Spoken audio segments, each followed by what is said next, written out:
Hello everyone, welcome back to my channel Lotus Fiction. कैसे हैं आप सब? आई होप कि आप सब बिल्कुल ठीक होंगे एंड सेफ होंगे।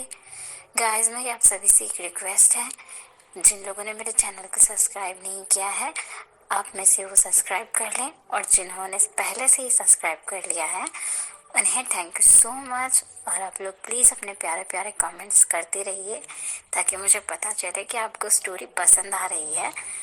तो चलिए अब हम अपनी स्टोरी का नेक्स्ट पार्ट स्टार्ट करते हैं। अब तक हमने देखा वांगजी और वेन का जो बेबी हो जाता है, सभी लोग बेबी से मिलने आए हुए होते हैं और सभी लोग वांगजी से कह रहे होते हैं कि हमें भूख लगी तो हमारे लिए खाने के लिए कुछ लेकर आओ और वेन के लिए भी लेकर आना।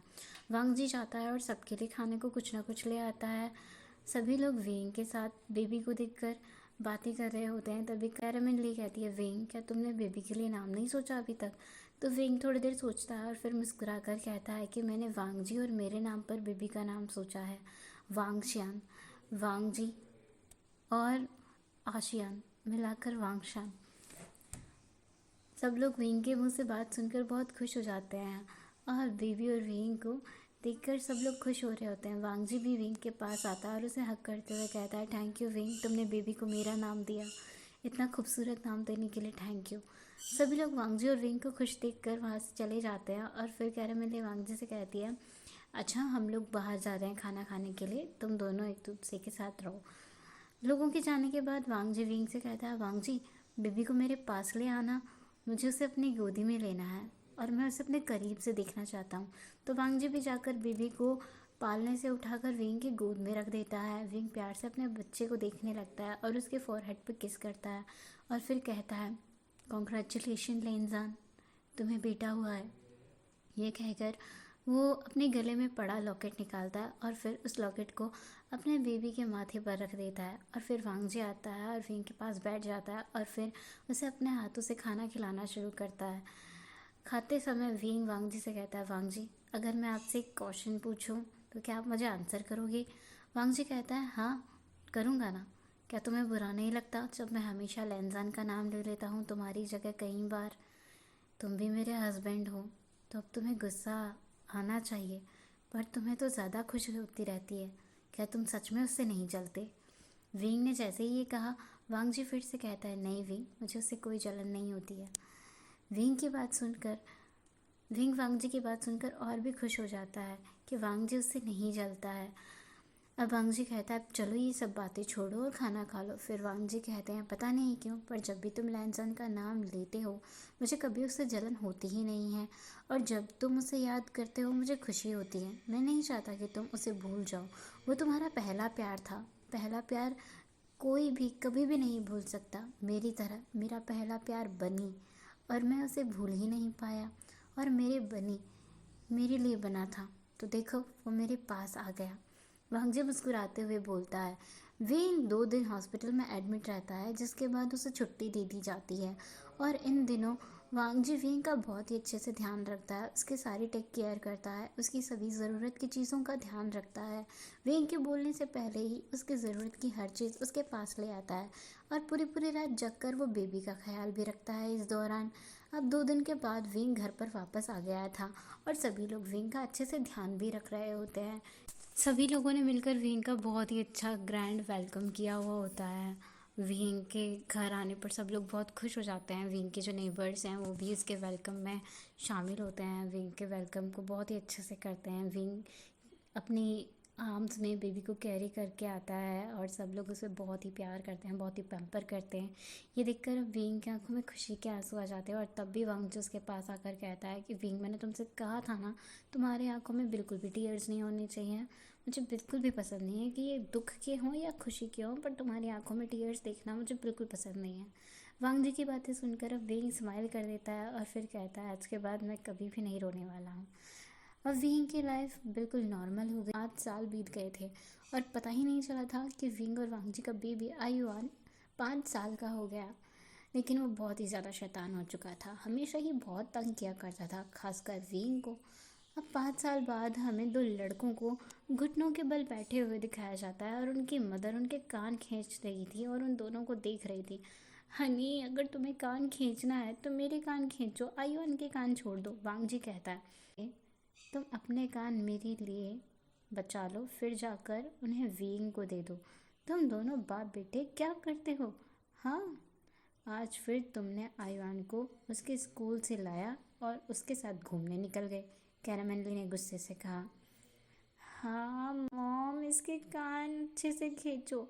इसने अपने बेटे को बिल्कुल बिगाड़ दिया है। इन दोनों बाप बेटों को किसी की परवाह नहीं है। ये अकेले ही घूमने निकल जाते हैं। इन्हें तो लगता ही नहीं है कि घर में कोई और भी है जिन्हें घूमने जाना है, विंग ने कहा। माँ, अगर तुम दोनों को सजा चाहिए तो दादा को दे दो, मुझे सजा क्यों दे रही हो? मैं छोटा बच्चा हूँ। वांगशान ने कहा। घर में सभी वांगशान को आयु कहते हैं। तुम चुप रहो। तुम ही हो जिसने अपने दादा को बिगाड़ा है। तुम्हारी वजह से तुम्हारे दादा इतने बिगड़ गए हैं, विंग ने कहा। तभी चेन सॉन्ग वहाँ आता है और कहता है कैरामेली, और विंग से कहते हैं कि तुम दोनों शांत हो जाओ, इन दोनों को माफ़ कर दो, आगे से ऐसी गलती नहीं करेंगे। अभी इन दोनों को छोड़ दो, इन दोनों ने अभी तक खाना नहीं खाया। जैसे ही डैड ये कहते हैं तो कैरामेली और विंग वांगजी और आयुआन दोनों को माफ़ कर देते हैं। और फिर डिनर का टाइम हो गया होता है तो ये सभी लोग मिलकर मज़े से डिनर करते हैं, जिसके बाद आयुआन अपने ग्रैंड पेरेंट्स के साथ खेलने चला जाता है। वहीं विंग और वांगजी अपने ऊपर वाले बेडरूम में आ जाते हैं। जैसे ही रूम में आते हैं तो विंग जाके बेड पे बैठ जाता है और वांगजी उसकी तरफ देखते हुए कहता है, क्या तुम अभी भी मुझसे नाराज़ हो विंग? प्लीज़ मुझसे नाराज़ मत हो ना, अब तो अपना गुस्सा छोड़ दो। तो विंग मुंह बनाते हुए अपने चीक्स को फुलाते हुए कहता है, ठीक है, मैं एक शर्त पे तुम्हें माफ़ करूँगा। मुझे तुमसे कुछ चाहिए जो तुम्हें मुझे देना पड़ेगा। तो वांगजी कहता है, अच्छा ठीक है, जो तुम्हें चाहिए वो मुझे बता दो, लेकिन हाँ प्लीज़ मुझसे ज़्यादा एक्सपेंसिव चीज़ें मत मांगना, बिकॉज मैं मिडिल क्लास फैमिली से हूँ ना, और अभी मेरे पास उतने ज़्यादा पैसे भी नहीं है कि मैं तुम्हें एक्सपेंसिव चीज़ें दिला सकूँ। तो विंग फिर से नाराज़ हो जाता है और अपना मुंह घुमा लेता है। फिर कहता है, अच्छा पर हाँ, जो मैं मांग रहा हूँ वो एक्सपेंसिव तो है, लेकिन वो तो तुम मुझे फ्री में भी दे सकते हो। तो वांगजी जल्दी से बोलता है, अच्छा ऐसा क्या है जो मैं तुम्हें फ्री में दे सकता हूँ, बोलो। तो विंग कहता है, मुझे दूसरा बेबी चाहिए। तुमने एक बेबी को पहले ही मुझसे दूर कर दिया और अब तो मेरे पास कोई भी नहीं है खेलने के लिए, मुझे दूसरा बेबी चाहिए। तो वांगजी कहता है, विंग, मैंने तुमसे कितनी बार कहा है इन 5 सालों में कि मुझे दूसरा बेबी नहीं चाहिए। आयुआन हमारे लिए काफ़ी है, मैं कोई दूसरा बेबी नहीं चाहता। विंग इस बात पे नाराज़ हो जाता है और अपना मुंह फुला लेता है। वांगजी तो विंग को बहुत समझाने की कोशिश करता है, लेकिन विंग तो समझने को ही तैयार नहीं था। विंग जिद पकड़ लेता है कि उसे दूसरा बेबी चाहिए। तो वांगजी कहता है, लेकिन आयुआन काफ़ी तो है ना, क्या मैं और आयुआन तुम्हें कम पड़ रहे हैं? तो विंग कहता है, ठीक है, तो तुम मेरे रूम से दफ़ा हो जाओ और जाओ तुम आयुआन के रूम में ही सोना, और आज के बाद तो तुम्हें मेरे रूम में आके सोने की ज़रूरत ही नहीं है, तुम रोज़ ही वहीं सोना, और तुम्हें अपना एवरीडे करने की भी ज़रूरत नहीं है, ठीक है? आज से मेरे पास मत आना। विंग एक तकिया फेंक के वांगजी को मारता है और वांगजी को अपने रूम से बाहर ही निकाल रहा होता है कि वांगजी तभी विंग के ऊपर चढ़ जाता है, आके उसे ज़ोर से पकड़ लेता है और हक कर लेता है और विंग को समझाने लगता है। विंग तो समझने को तैयार नहीं होता, तो वांगजी उसे किस करने लगता है और फिर दोनों ही एक साथ में नाइट स्पेंड कर लेते हैं। दोनों अपने एवरीडे वाले रूटीन में लग जाते हैं। बीजिंग सिटी में रात के 12 बज चुके थे। एक कंपनी का सीईओ अभी भी अपनी कंपनी में बैठकर वर्क कर रहा था और सभी एम्प्लॉयज़ उस कंपनी से जा चुके थे। यहाँ पर उसी कंपनी के सीईओ के ऑफिस में उसका सेक्रेटरी एंटर करता हुआ कहता है, बॉस, आपके पेरेंट्स आपसे मिलना चाहते हैं, वो कब से आपका इंतज़ार कर रहे हैं, आप उनसे मिलने वाले नहीं हैं क्या? तभी वो सीईओ गुस्से से चिल्ला कर बोलता है, जाओ जाकर उनसे कह दो कि मुझे उन लोगों से मिलना ही नहीं है और आइंदा वो यहाँ आकर मुझे परेशान ना करें। इतने में ही उस सीईओ के ऑफिस में एक कपल एंटर होता है और वो कहता है, जब हम तुमसे मिलना चाहते हैं तो तुम कब तक हमसे नहीं मिलोगे? अगर तुम हमसे मिलना नहीं चाहते हो तो ये बताओ कि तुम अपने पेरेंट्स से इतना नाराज़ क्यों हो? हम तुम्हारे पेरेंट्स हैं और हम तुम्हारा भला चाहते थे, सिसी लू ने लैन जैन से कहा। तुम लोग कह रहे हो तुम लोग मेरा भला चाहते हो? सीरियसली, मेरी सारी खुशियाँ छीन ली तुम लोगों ने। जिस चीज़ से मैं खुश होता था तुमने हर वो चीज़ छीन ली। अब मेरे लिए अच्छा करने का तुम लोगों का कोई फ़ायदा नहीं है। तुम लोग मेरे पेरेंट्स नहीं हो सकते। जैसे अपने ही बेटे की खुशियाँ रास नहीं आई, जो लोग अपने ही बेटे की सारी खुशियाँ खा गए। तुम लोगों की वजह से विंग मुझे छोड़कर चला गया। विंग अपने साथ मेरे बच्चे को भी ले गया। लैन जैन ने गुस्से से कहा।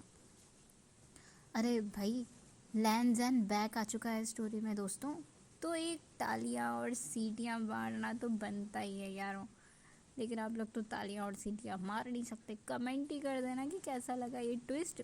और वैसे भी मुझे बड़ा इंतज़ार रहता है, और अब तो ये स्टोरी जल्दी ही ख़त्म भी होने वाली है। इसके बाद मैं नया स्टोरी स्टार्ट करूँगी, तो प्लीज़ कमेंट कर देना। तो चलिए आगे देखते हैं। तभी लैनज़ैन अपनी टेबल पर ज़ोर से हाथ मारता है और उठकर खड़ा हो जाता है, और वो ऊंची वॉइस में कहता है, विंग एक लड़का था, क्या वो कभी प्रेग्नेंट हो ही नहीं सकता था, इसीलिए उसने तुमसे झूठ बोला। तुम उसके झूठ को सच मानकर हमसे नफरत कर रहे हो लैनज़ैन। उसने तुम्हारे लिए हमारे दिल में इतनी नफरत भर दी है कि अब तक भी तुम हमसे नफरत ही कर रहे हो। ले मिंग हाय, लैनज़ैन के डैड ने गुस्से से कहा। तभी लैनज़ैन फिर से टेबल पर अपना हाथ मारता है और ज़ोर से कहता है, वो प्रेग्नेंट था, उसकी मेडिकल रिपोर्ट अभी भी मेरे पास है। तुम लोगों की वजह से उसने सुसाइड किया। तुम लोग सोचते हो कि मैं तुम लोगों को इतनी आसानी से माफ़ कर दूंगा? तुम लोगों ने मेरे विंग को सुसाइड करने पर मजबूर किया है, जिसकी वजह से मैं सुसाइड करते करते रुका। उसने तुम लोगों की वजह से, सिर्फ और सिर्फ तुम लोगों की वजह से उसने सुसाइड किया। तुम लोगों ने मेरी मौत का मजाक बना दिया। तुम लोगों को मेरी मौत से कोई फ़र्क नहीं पड़ रहा था। तुम लोगों को बस मेरी प्रॉपर्टी चाहिए थी ना, इसीलिए मेरे मरने के बाद तुम लोग मेरी सारी प्रॉपर्टी को अपने नाम करवाने के लिए कोर्ट पहुंच गए। लैनज़ैन ने गुस्से से कहा, और फिर वो अपने चेयर पर बैठकर पागलों की तरह, एक साइकोपैथ की तरह ज़ोर से हंसने लगा। फिर वो हंसते हुए कहता है, फिर से शुक्र मनाओ कि मैं अपनी सारी प्रॉपर्टी विंग के नाम पर करके गया था, और उसके बाद अगर विंग को कुछ हो जाए तो मेरी सारी प्रॉपर्टी मैं अपने सेक्रेटरी मिंग के नाम कर दूं। वरना तुम लोग तो मेरी सारी प्रॉपर्टी ले लेते, मेरा सब कुछ छीन लेते। आज जो कुछ भी मेरे पास है ना, वो सब कुछ हमने अपने आप कमाया है। तभी सिसी लू कहती है, आज जो तुम्हारे पास है ना, वो सब हमने तुमको दिया है, तो फिर हम अपनी ही चीज़ों पर अपना अधिकार कैसे न खोए। सिसी लू कह रही थी। तभी लैनज़ैन फिर से गुस्से में कहता है, शट अप। शायद आज तुम्हें याद नहीं, मेरे पास जो कुछ भी है ना, वो सब कुछ विंग का दिया हुआ है। 20 साल का था मैं जब तुम लोगों ने मुझे घर से निकाल दिया था, और तुम लोगों ने सारी ज़मीन जायदाद का ज़्यादातर हिस्से पर कब्ज़ा कर लिया था। मेरे नाम पर कुछ भी नहीं था। फिर उसने अपने सेक्रेटरी की तरफ देखा और कहा, जब मैं यहाँ आऊँ तो मुझे ये दोनों यहाँ नहीं दिखने चाहिए। अब मैं इनकी शक्ल को बिल्कुल भी बर्दाश्त नहीं कर सकता हूँ। लैनज़ैन ऐसा कहकर वहाँ से गुस्से में चला जाता है। फिर लैनज़ैन अपने अपार्टमेंट में आ जाता है, और वहाँ वो विंग की तस्वीरों को देखकर रोने लगता है, और उसे विंग के साथ अपनी पहली मुलाकात याद आने लगती है। एक फ्लैशबैक दिखाया जाता है। लैनज़ैन एक कॉर्नर में बैठ गया था अपने बेड के पास, और विंग की फ़ोटो को देख रहा था और सोच रहा था, जब लैनज़ैन 15 साल का था तो उसे एक लड़की से प्यार हो गया था, लेकिन उस लड़की ने लैनज़ैन को धोखा दिया था। लैनज़ैन जब 15 साल का था तो उसे एक लड़की से प्यार हो गया था, लेकिन उस लड़की ने भी लैनज़ैन को धोखा दिया। उसे लगा कि उसके मॉम डैड उससे प्यार नहीं करते, और उसने एक गर्लफ्रेंड बनाई थी। उसने भी लैनज़ैन को धोखा दे दिया, इसलिए लैनज़ैन जीना ही नहीं चाहता था। एक टीनेज बॉय जिसे हमेशा से ही उसके पेरेंट्स ने ना ठीक से टाइम दिया, ना ठीक से प्यार किया, बस रूल्स और रेगुलेशन में उसे एक बेटर ह्यूमन रोबोट बनाते बनाते वो लोग यही भूल गए कि उनके बच्चे को अटेंशन भी चाहिए होती है। इन सब चीज़ों से तंग आकर लैनज़ैन ने एक गर्लफ्रेंड बनाई थी, लेकिन उस लड़की ने भी लैनज़ैन का बस यूज़ किया और बाद में उसे चीट करके छोड़ दिया, जिसकी वजह से लैनज़ैन का दिल बुरी तरीके से टूट गया था, और लैनज़ैन ने सोच लिया था कि अब वो जीना ही नहीं चाहता है। ये सोचकर वो सुसाइड करने के लिए एक ब्रिज के ऊपर चला जाता है। वो वहाँ से कूदने ही वाला होता है कि तभी अचानक से उसे एक आवाज़ सुनाई देती है। पीछे मुड़कर वो देखता है तो वहाँ पर एक 13 साल का लड़का गंदे से कपड़ों में उसके पीछे खड़ा हुआ था, और ये देखकर लैनज़ैन रुक जाता है, क्योंकि उस लड़के ने उसे आवाज़ दी होती है। उसके फटे पुराने कपड़े और उसके हाथों में एक फटा सा कबाड़े का बैग था। जिसमें वो कचरा उठा रहा था। ये देखकर वांग जी हैरान हो जाता है, लेकिन वो लड़का उसे देखकर मुस्कुरा रहा था। तुम इस ब्रिज से कूदने वाले हो? लैंजन उसे देख रहा था और बस वो कह देता है रूखेपन से, हाँ, ये वेइंग था। तो क्या तुम अपना ये वाला कोट मुझे दे दोगे? ये तो बहुत महंगा लग रहा है, कम से कम 500 युआन में तो बिक ही जाएगा। वैसे भी कुछ समय बाद तुम तो मरने वाले हो, तो तुम इस ओवरकोट का क्या करोगे? तो ये मुझे दे दो ना, मैं इसे बेचकर मेरे पास से कुछ पैसे कमा लूँगा। विंग ने एक छोटी सी स्माइल के साथ कहा। लैंसन अपने मन में ही सोचता है, ये कैसा लड़का है, ये मुझे मेरा ही ओवरकोट मांग रहा है और मुझे मरने के रोकने के बजाय मुझे कह रहा है कि इसे बेच के पैसे कमाएगा। ये ओवरकोट 500 युआन का नहीं है, बल्कि 20,000 युआन का है, लैंसन ने कहा। ओह अच्छा, ये मुझे कैसे पता होगा? ये 500 युआन का नहीं बल्कि 20,000 युआन का है। मैंने तो आज तक इतने महंगे कपड़े देखे ही नहीं है। मैं तो अनाथ हूँ, इसलिए मुझे पता ही नहीं है कि इतने महंगे कपड़े भी होते हैं। मैं तो 100 युआन के कपड़ों में ही अपना काम चला लेता हूँ। विंग ने कहा, अब तुम यहाँ से जाओ। अगर तुम्हें मेरा ओवरकोट चाहिए, ये फिर मेरा ओवरकोट ले लो।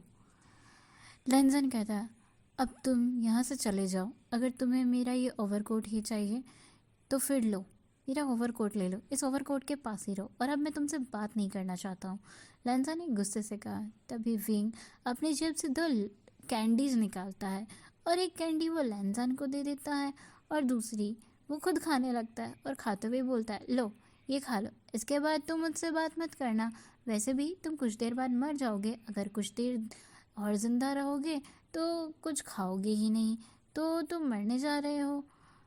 मुझे तुम्हारा कैंडी नहीं चाहिए, मैं इसे नहीं खाता। सो गाइस, आज के लिए बस इतना ही। हम लोग मिलेंगे नेक्स्ट पार्ट में। तब तक के लिए आप सब अपना ख्याल रखें, ध्यान रखें, सेफ रहें और अपने प्यारे प्यारे कमेंट्स करते रहें। Thank you so much for watching and good